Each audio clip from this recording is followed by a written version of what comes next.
Good morning, student. Today we will study chapter number 8 in your civics book, and the chapter name is A Shirt in the Market.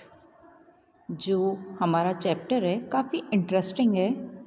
इस chapter के अंदर हम देखेंगे कि cotton के grow होने से थ्रेड बनना, थ्रेड से फिर कपड़ा बनाना, कपड़े बनाने के बाद शर्ट बनना, पूरी प्रोसेस जो होती है कि कॉटन ग्रो होने से एक शर्ट या कपड़े बनने तक क्या क्या प्रोसेस रहती है, इस चैप्टर के अंदर हम स्टडी करेंगे। तो अब हमारा चैप्टर स्टार्ट होता है। इसमें फर्स्ट में दे रखा है अ cotton farmer in Kurnool. Kurnool में एक कपड़ा उगाने वाली किसान या फार्मर, ठीक है। अब इसमें हम स्टडी कर रहे हैं कि स्टोरी दी हुई है, बड़ी अच्छी सी स्टोरी है कि जो सपना है, इस स्टोरी की मेन किरदार है सपना। वो अपने फार्म में कॉटन ग्रो करती है। एक छोटा सा है उसका लैंड, बहुत ज़्यादा बड़ा लैंड नहीं है, छोटा सा है। उसमें कॉटन प्लांट उन्होंने ग्रो कर रखे हैं और उससे वो कॉटन निकाल रही है। कॉटन बॉल्स में से जो उगाए हैं कॉटन, उसमें से कॉटन निकाल रही है। और फसल को इकट्ठा करने के लिए एक काफ़ी टफ काम होता है, इसमें काफ़ी लंबा टाइम उसे लगता है। अब वो सारी कॉटन कलेक्ट कर लेती हैं, कॉटन सारी कलेक्ट कर लेती हैं। और इसको अब आप कॉटन कलेक्ट करने के बाद आप क्या सोचेंगे, आपके दिमाग में क्या आएगा कि कॉटन कलेक्ट करने के बाद डेफिनेटली वो मार्केट जाएंगी और इस कॉटन को सेल आउट करेंगी, यही दिमाग में आता है ना।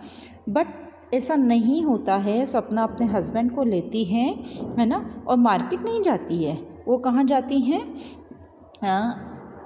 एक्चुअल में सपना ने जो एक वहाँ पर मर्चेंट है, एक जो वहाँ का व्यापारी है, उससे 2500 रुपीज़ उधार लिए थे। जब कॉटन उन्हें ग्रो करना था तो उन्होंने उधार लिए थे। तो अब वो मार्केट में सेल आउट करने नहीं जा रही हैं, वो उस उधार को चुकाने के लिए जा रही हैं। साथ में उन्होंने क्यों लिया था? क्योंकि उन्हें सीड परचेस करने थे, फर्टिलाइज़र लाना था, पेस्टिसाइड्स लाना था।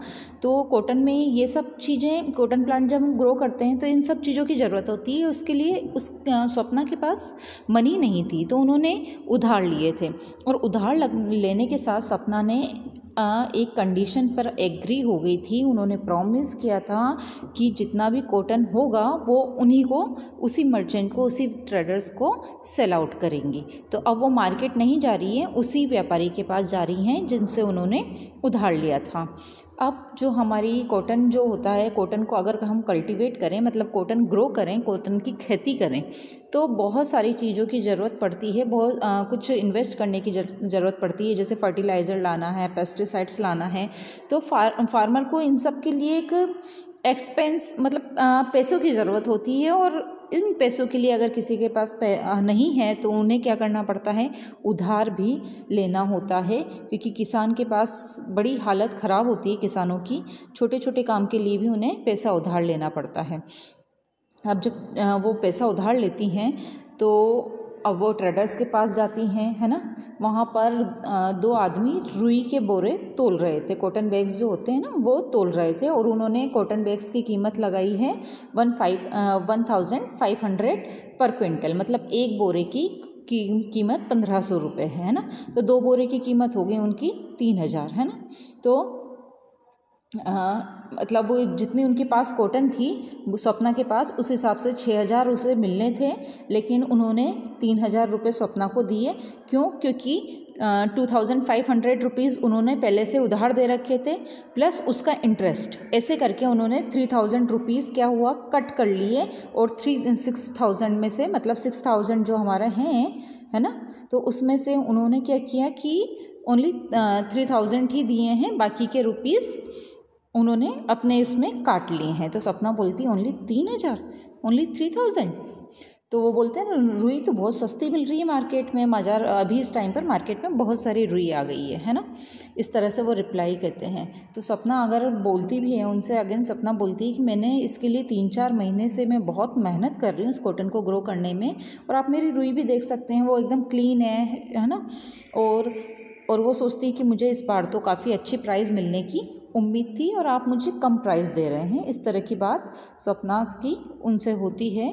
तो जो ट्रेडर्स रहते हैं वो बोलते हैं कि अम्मा, मैं तो आपको बहुत अच्छी कीमत दे रहा हूँ, दूसरे व्यापारी इतना भी नहीं देंगे। अगर आपको विश्वास नहीं हो तो मार्केट में आप जाकर देख सकते हैं। तो सपना जो रहती है वो कहती है डोंट बी एग्री, आप नाराज़ नहीं हो किसी भी तरह से, मैं आप पे संदेह नहीं कर सकती, कोई डाउट नहीं कर सकती। बस मैं तो ये इतना कहना चाहती हूँ कि मुझे इस तरह से उम्मीद थी इस बार कि मैं इतना कमा लूँगी कि 3-4 महीने तो आने वाले जो कुछ महीने हैं मेरा गुजारा चल जाएगा, लेकिन इतना नहीं हुआ है।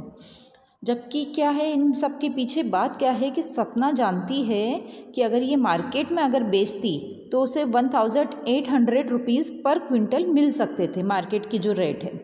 लेकिन जो ट्रेडर्स है वो उससे बहस नहीं कर सकती, क्योंकि वो एक बड़ा ही पावरफुल मैन है गांव का, है ना। और वो किसानों को, जितने भी किसान हैं, फार्मर्स हैं, वो सारे उस पर डिपेंड रहते हैं। क्यों? क्योंकि उन्हें क्या करता है, लोन प्रोवाइड करवाता है। लेकिन किसानों को कई बार जब भी पैसे की ज़रूरत होती है तो ये ट्रेडर्स ही उन्हें लोन देते हैं। तो वो उससे दुश्मनी नहीं करना चाहती, क्योंकि उसे लोन की आए दिन ज़रूरत पड़ती रहती है। अब लोन क्यों लेते हैं? जब भी वो बीमार हो जाते हैं या बच्चों की स्कूल की फ़ीस भरनी होती है।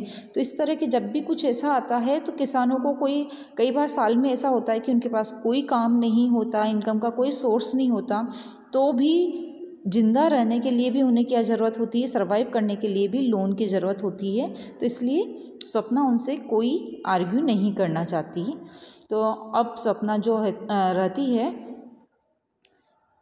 सपना ने अपना जितनी भी वो थी, थोड़े से जो थी, मतलब जितने अर्निंग है सपना की, अगर हम देखें तो अगर वो डेली वेजेस पे भी काम करे ना तो भी इतना ही कमाएगी। इससे थोड़ा सा ही ज़्यादा कमा रही है सपना। अगर वो डेली वेजेस पे, लेबर्स पे भी काम करेगी तब भी इतना ही कमाएगी। और जबकि उसका फार्म होते हुए, उसके खुद का लैंड होते हुए भी वो उस डेली वेजेस वाले मजदूर से थोड़ा सा ही ज़्यादा कमा पा रही है। तो इस स्टोरी के थ्रू एक किसान की, एक फार्मर की कंडीशन बताई है कि फार्मर की कंडीशन किस तरह से रहती है, जो कि किसी भी चीज़ को ग्रो करता है, उसकी कंडीशन बताई है। अब नेक्स्ट टॉपिक है हमारा the cloth market of Erode. Erode में कपड़ा बाज़ार। ये अब बता रहे हैं कि हाँ कॉटन तो आ गई है, अब उसके आगे कपड़ा किस तरह से बनता है। तो इरोड जो है उसमें तमिलनाडु में है ये इरोड, और यहाँ पर वीक में 2 दिन मार्केट लगता है और वर्ल्ड का लार्जेस्ट मार्केट है। सप्ताह में वीक में 2 बार लगता है यहाँ पर। यहाँ पर क्या बेचा जाता है, वैरायटी ऑफ क्लॉथ, बहुत सारी वैरायटी के क्लॉथ बेचे जाते हैं। और यहाँ पर जितने भी वीवर्स रहते हैं आसपास के गांव से, वो भी यहाँ आते हैं और वो खुद का बना हुआ कपड़ा यहाँ सेल करते हैं। मार्केट के चारों ओर जो मर्चेंट रहते हैं, बड़े बड़े मर्चेंट हैं, उनके ऑफिस बने हुए हैं। और कुछ अदर ट्रेडर्स भी यहाँ पर साउथ इंडिया से या फिर कोई और दूसरी जगह से यहाँ पर आते हैं। और यहाँ पर वो क्या खरीदने आते हैं, कपड़ा खरीदने आते हैं। कपड़े का एक बहुत बड़ा यहाँ पर मार्केट लगा हुआ है। क्लियर? तो ऑन मार्केट डे, मार्केट के दिनों में आपको बहुत सारे वीवर्स यहाँ मिलेंगे। वीवर्स जो कपड़ा बुनते हैं वो यहाँ पर मिल जाएंगे। जो भी व्यापारी रहते हैं, जितने भी ट्रेडर्स, मर्चेंट रहते हैं, वो वीवर्स को क्या करते हैं, ऑर्डर दे के जाते हैं। लेकिन ऑर्डर देते हैं गारमेंट को मैन्युफैक्चर करने के। और अब वो क्या करते हैं, जैसे ऑर्डर दिया तो दे purchase the yarn and give instruction. अब वो क्या करते हैं, जितने भी ट्रेडर्स रहते हैं वो वीवर्स को क्या करते हैं, यार्न खुद खरीदते हैं, परचेस वो खुद कर लेते हैं। और जो वीवर्स रहते हैं, जो बुनकर कपड़ा बनाने वाले रहते हैं, उन्हें इंस्ट्रक्शन देते हैं कि किस तरह का क्लॉथ उन्हें बनाना है ना। तो कपड़ा किस तरह से बनाना है वो दे जाएंगे। कपड़ा किस चीज़ से बनाना है, यान से कपड़ा बनता है, तो वो यान भी उन्हें प्रोवाइड करवा जाते हैं। तो इस तरह का काम यहाँ पर होता है। Clear student? अब हम आगे देखते हैं कि देखिए ये यहाँ पर ये कपड़ा बनाना है, ये चरखा दे रखा है, सभी आपको यहाँ पर बताइए कि किस तरह से गांव की हालत रहती है, गांव के लोग किस तरह के काम करते हैं, चरखे पे कपड़ा बनाना और ये सब। अब हमारा जो नेक्स्ट टॉपिक है वो है putting out system. Weavers producing cloth at home. जो बुनकर रहते हैं, कपड़ा बनाने वाले वीवर्स रहते हैं, वो क्या करते हैं, घर पे ही अपना कपड़ा बनाते हैं। तो अब उन्हें जो मर्चेंट डिस्ट्रीब्यूट करते हैं वर्क वीवर्स को, है ना, उनके ऑर्डर के हिसाब से वो कपड़ा बनाते हैं। जैसे ही व्यापारी को अगर कोई काम मिला तो वो वीवर्स में वो डिस्ट्रीब्यूट कर देते हैं। और बुनकर व्यापारी से क्या करते हैं, ये वीवर्स व्यापारी से ज्ञान लेंगे, है ना, and supply him a cloth, और उसे क्लॉथ बनाकर दे देंगी। For the weavers this arrangement, अब इस जो वीवर्स रहते हैं इस अरेंजमेंट के उनको दो लाभ होते हैं, दो एडवांटेज हैं। फर्स्ट तो उन्हें कोई मनी स्पेंड नहीं करनी पड़ती यान को ख़रीदने में, यान को परचेस करने में कोई मनी नहीं खरीदनी पड़ती। अगर वो कपड़ा खुद बनाते तो पहले यान खरीदना पड़ता, उसमें मनी लगती, तो अभी उनके ये वाला सिस्टम ख़त्म हो गया। दूसरा, उसको सेलिंग आउट करने की भी प्रॉब्लम ख़त्म हो गई, उनको कोई सेलिंग आउट भी नहीं करना है कि अगर हमने कपड़ा बना लिया तो ये कहाँ बिकेगा, कितने में बिकेगा, है ना। तो उनको जो व्यूअर्स रहते हैं उनको पहले से ही पता चल जाता है कि कौन सा कपड़ा बनाना है, कितना बनाना है और कैसा बनाना है, तो सारी चीज़ें उनको क्लियर रहती है। दूसरा है कि dependency of on the merchant both, अब ये जो कच्चा माल प्राप्त करने और देखो अब क्या करते हैं वीवर्स जो रहते हैं मर्चेंट से रॉ मटेरियल मिलता है उनके, और दूसरा वो उन्हें वापस भी कपड़ा कर देते हैं। तो दोनों ही चीज़ के लिए वीवर्स किस पर डिपेंड है, एक मर्चेंट पर डिपेंड है, व्यापारियों पर डिपेंड है, मर्चेंट पर डिपेंड है।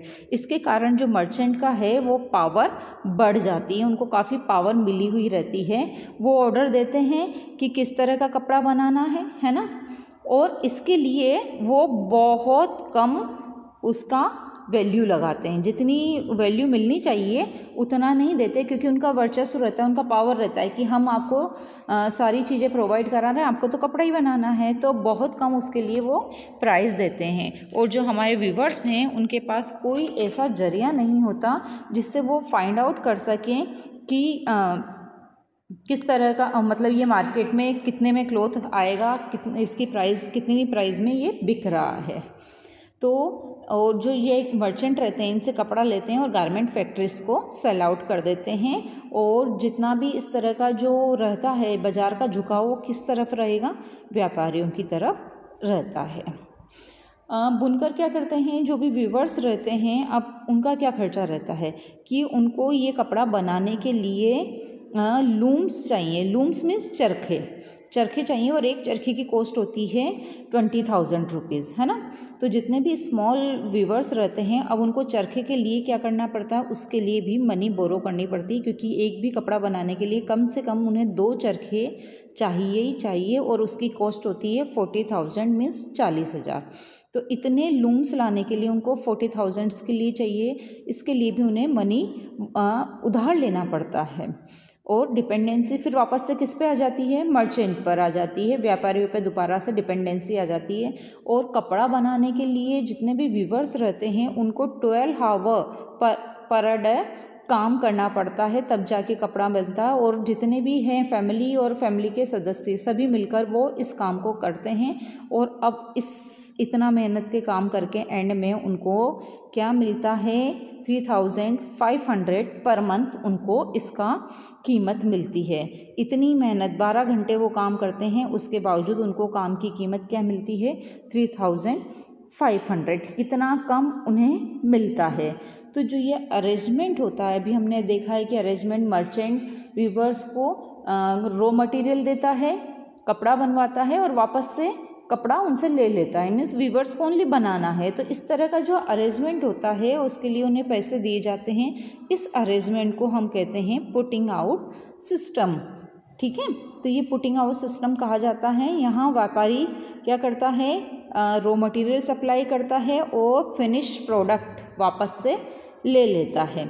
और इंडिया में कई ऐसे क्षेत्र हैं, मतलब जहाँ पर ये जो वीवर्स हैं इसमें इस तरह की काम, ये व्यवस्था पुटिंग आउट सिस्टम यहाँ पर इंडिया में मेनली हमारे देखने को मिलता है, इस तरह का सिस्टम देखने को मिलता है। तो ये हमारी एक कपड़ा बनने की थोड़ी सी प्रोसेस हमने जानी है। इससे आगे वाले जो हमारा नेक्स्ट वीडियो में रहेगा उसमें हम देखेंगे कि कपड़ा तो बन गया, देन उससे शर्ट कैसे बनती है और आगे क्या क्या प्रोसेस रहती है, तो वो हम सब आगे की वीडियो में देखते हैं। तब तक के लिए गुड बाय चिल्ड्रन।